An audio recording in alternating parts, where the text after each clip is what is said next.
Hello and welcome to The Time Machine. Today we're going to be looking at 10 of the most shocking hoaxes and unexplained phenomena.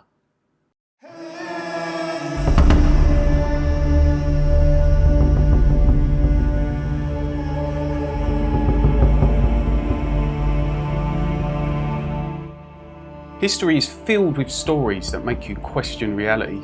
Some were carefully staged hoaxes that fooled millions. Others remain mysteries that no one has ever been able to explain. From petrified giants to time travellers. These are 10 of the most shocking hoaxes and unexplained phenomena ever recorded. The Cardiff Giant. The giant that fooled America. Now this one began like many great hoaxes do, with a shovel and the dirt. It's October 16th, 1869, in the tiny town of Cardiff, New York. Workers were digging a well behind a barn owned by a man named William Newell when they struck something hard. And it wasn't rock, it was shaped like a human. They dug further, and what they uncovered sent chills through the village. A massive 10-foot tall human figure lying in the ground like some ancient Goliath. It was a stone giant, perfectly formed and weathered by time. The word spread instantly. People came in carriages, on foot, from neighbouring towns, and local newspapers lit up the headlines. Petrified man discovered. It had people wondering, was this one of the giants from the Bible, or evidence of ancient titans? Preachers and professors alike debated its origins. Some said it was a fossilised man, others claimed it was an ancient Native American artefact. Tickets were sold to see the giant Cardiff man, and the more people that saw it, the more convinced they became. But while the public marvelled, one man chuckled quietly in the background, George Hull. He was a cigar maker, atheist, and most importantly, a prankster with a serious grudge against religion. After a heated argument with a preacher about a Bible verse claiming that giants once roamed the earth, Hull decided to prove a point, so he hatched a plan. He hired sculptors in Chicago to carve a giant human figure from a massive block. He had it shipped secretly to New York and buried it behind his cousin's barn. A full year later, a group of workers discovered it, and the trap was sprung, and the world fell for it big time. Even when scientists from Yale and Harvard called it an obvious fake, the crowds didn't care. They wanted it to be real. Eventually, George Hull confessed to the hoax, but he did make a small fortune out selling tickets to come see the statue, equivalent to about $500,000 in today's money. The Cardiff Giant now sits in a museum in Cooperstown, New York, an artefact not of prehistory, but of our willingness to believe the unbelievable. The Piltdown Man. England, 1912. In the quiet village of Piltdown, Sussex, a man stooped over a gravel pit and made what seems like the most significant discovery in human history. Charles Dawson, an amateur archaeologist and ambitious social climber, unveiled what he claimed was the missing link, the fossilised skull of a creature part human and part ape.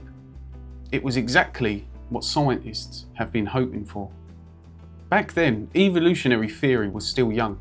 Darwin's ideas were gaining ground, but the fossil records were spotty. Everyone was searching for the elusive bridge between man and an ape. And now it seemed that Dawson had found it. A human-like skull, combined with a more ape-like jaw, thick-browed, primitive, but distinctly not modern. He called it Anthropus Dawsoni, Dawson's Dawn Man. The scientific community was thrilled. The British Museum proudly displayed it. Finally, a human ancestor had been found on British soil. It was as much a matter of national pride as it was science. But here's the thing, not everyone bought it. Some researchers quietly questioned the bones. The skull and jawbone didn't quite match. The teeth looked oddly worn, but many people were willing to brush these differences aside. For 40 years, the Piltdown Man was taught in textbooks. cited in lectures, even used to ridicule real discoveries elsewhere, like the much more accurate fossils being unearthed in Africa and Asia. Then came 1953. New techniques in fluorine testing allowed scientists to date fossils more accurately, and what they found were very interesting. The skull was just a few hundred years old. The jaw came from an orangutan, the teeth had been filed down with sandpaper, and the bones had been stained with chemicals to make them look ancient. So who did it?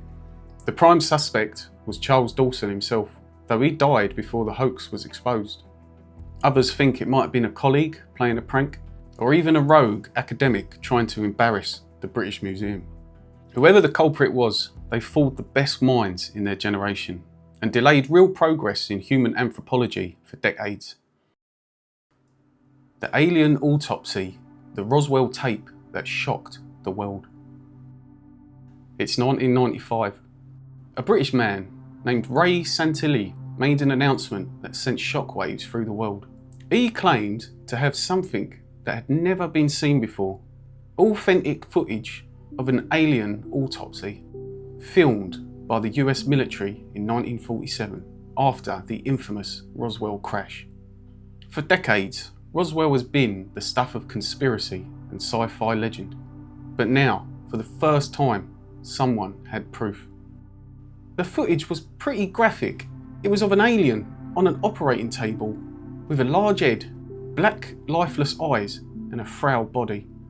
The footage showed military doctors with their faces hidden behind a biohazard suit, silently dissecting the creature. Organs were removed, strange tissue examined, and the air in the room was thick. Fox News actually aired the footage and 11 million people watched. But cracks started forming almost immediately. Where was the original cameraman? Why didn't the military react? And why was there no other corroborating evidence? Experts in special effects began to examine the video. Some claimed the cuts and stitching looked too clean. Others said the being looked suspiciously like foam latex. Then years later, Santilli himself confessed. Sort of.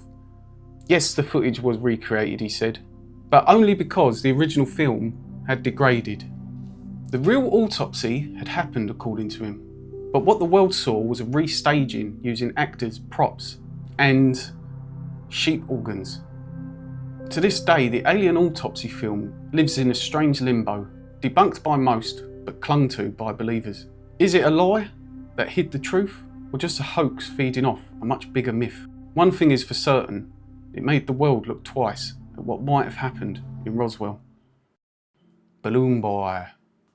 The day America was duped by a balloon. October 15th, 2009. The entire nation is glued to its screens.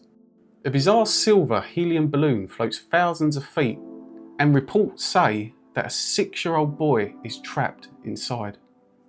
The balloon moves fast. Authorities scramble jets, prepare rescue crews, either consider shooting it down.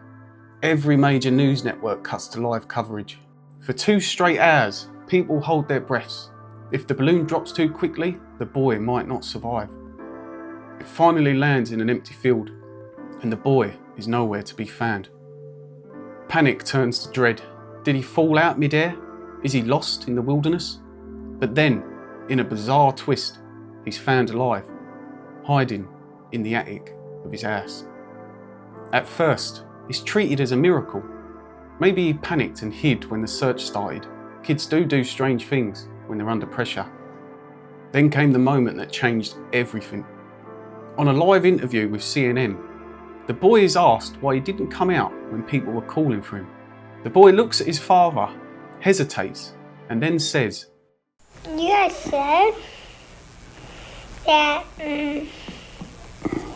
we did this for the show." What followed was a media feeding frenzy. Investigators quickly pieced together what had really happened. The head of the family, Richard Heen, was an inspiring reality TV star.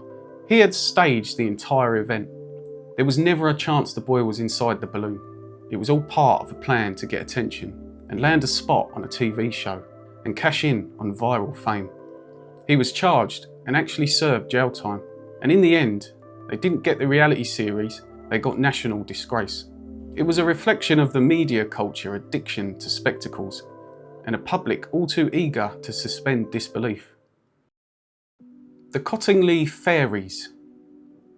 During the bleak days of World War I, the world was desperate for something magical. Enter two young cousins, Elsie Wright, aged 16, and Francis Griffins, just 9, living in Cottingley, a village in Yorkshire. The girls often played by the stream behind their house, and one day they came back with something extraordinary, photographs showing them surrounded by fairies.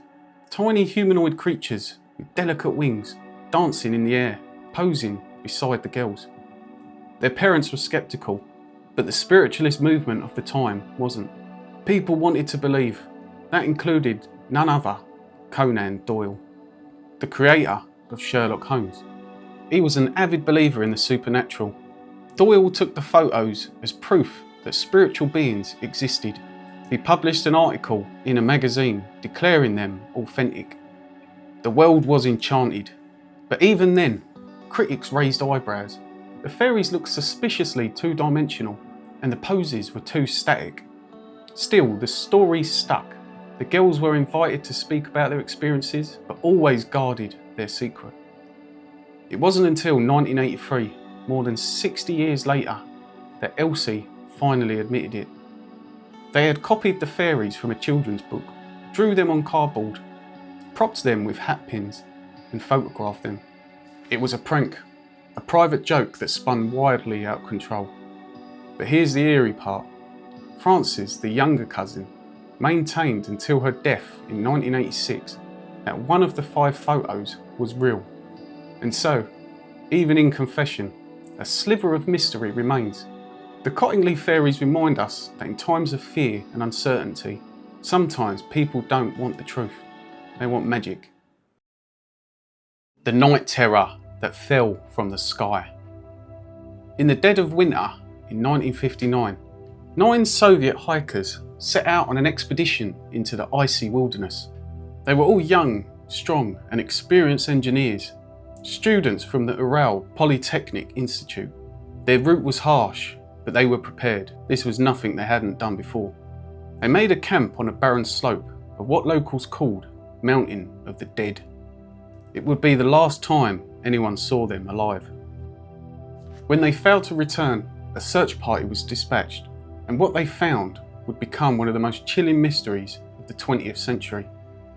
The hikers' tent had been cut open from the inside. Their belongings, boots, jackets, gear, were left behind as if they'd fled in a blind panic, barefoot into the freezing snow. 2 bodies were found under a cedar tree, stripped down to their underwear, their hands burned, likely from trying to light a fire. 3 more were discovered between the tree and the tent. But the final 4, they were found months later. They were buried beneath snow in a ravine. Their injuries were grotesque. 1 had a fractured skull, 2 had shattered ribs, 1 was missing her tongue and eyes, and strangest of all, no external wounds. The trauma was internal, like they'd been crushed by a force beyond understanding. Their clothing showed traces of radiation. Cameras recovered from the scene revealed blurred images of lights in the sky. What could do this? Some said it was an avalanche.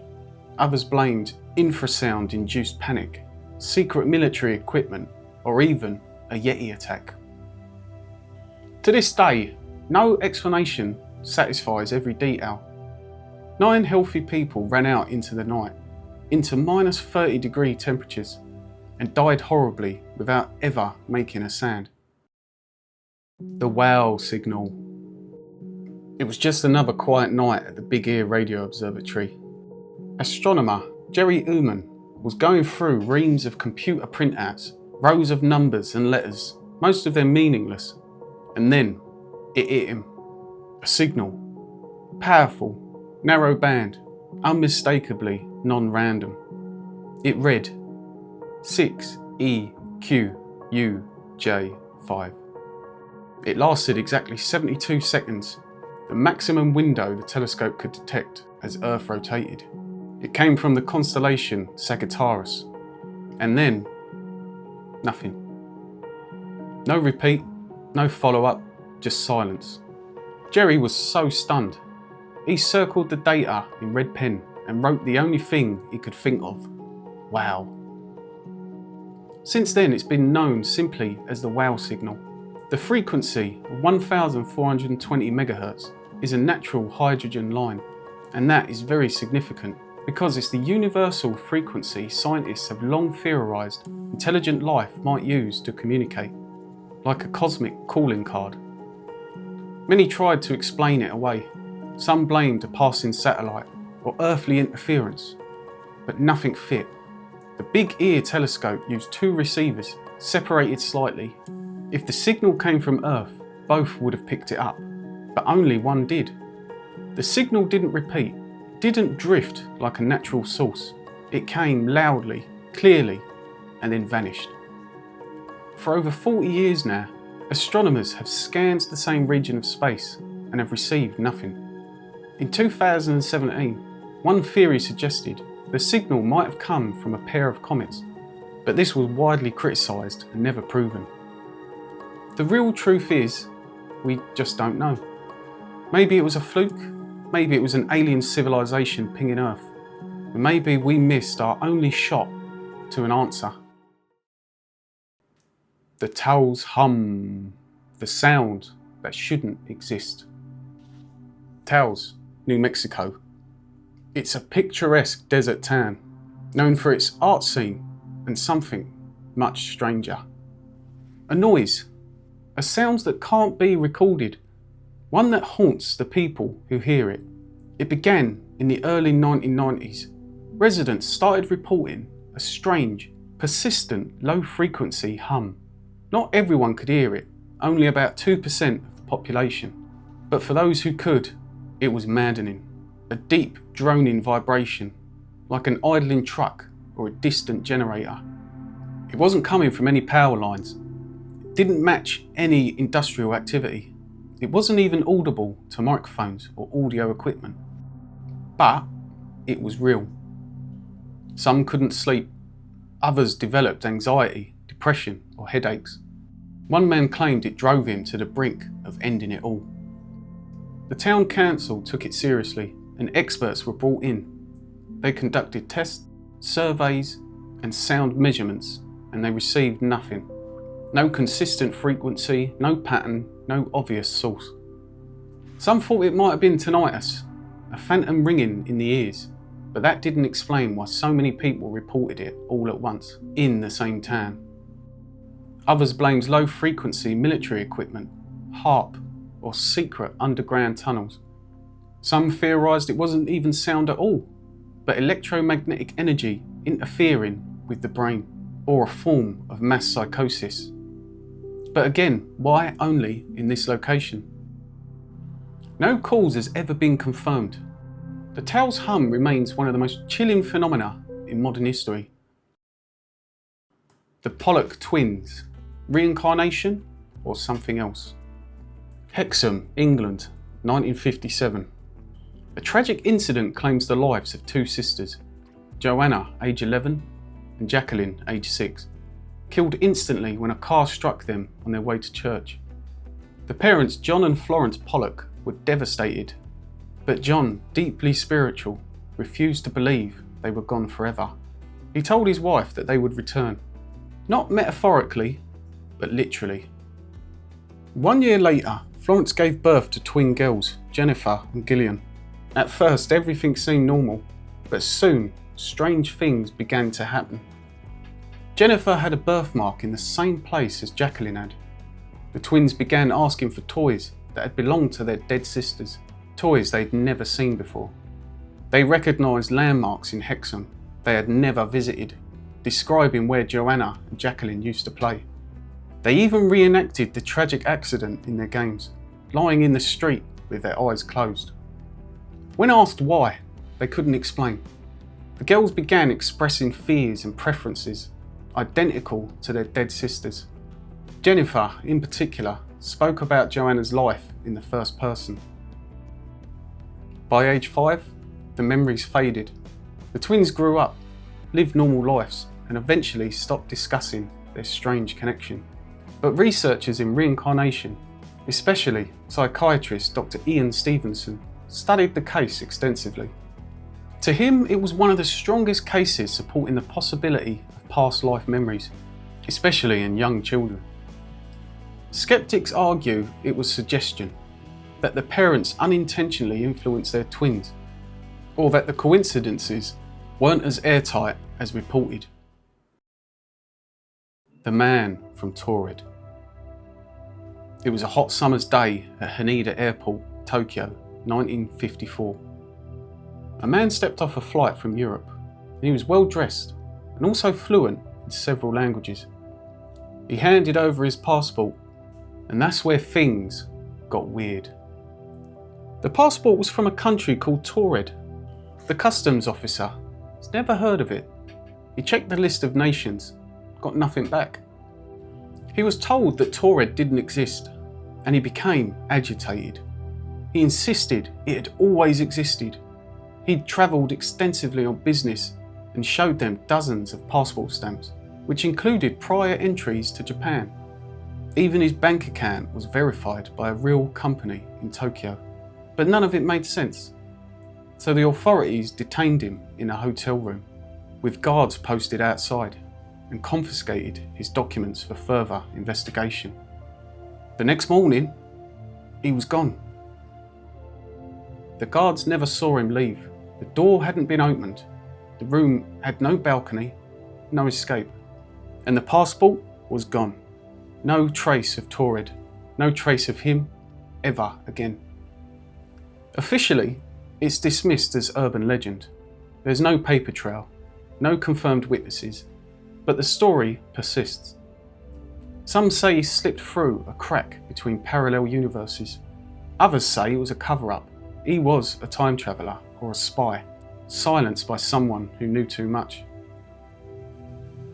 The line behind hoax and truth is razor thin, and sometimes even after the hoax is revealed, we choose to believe the lie. So which of these stories shocked you the most? And do you believe any of them to be real? Drop your thoughts in the comments, and if you love mysteries like this, subscribe so you don't miss what's coming next.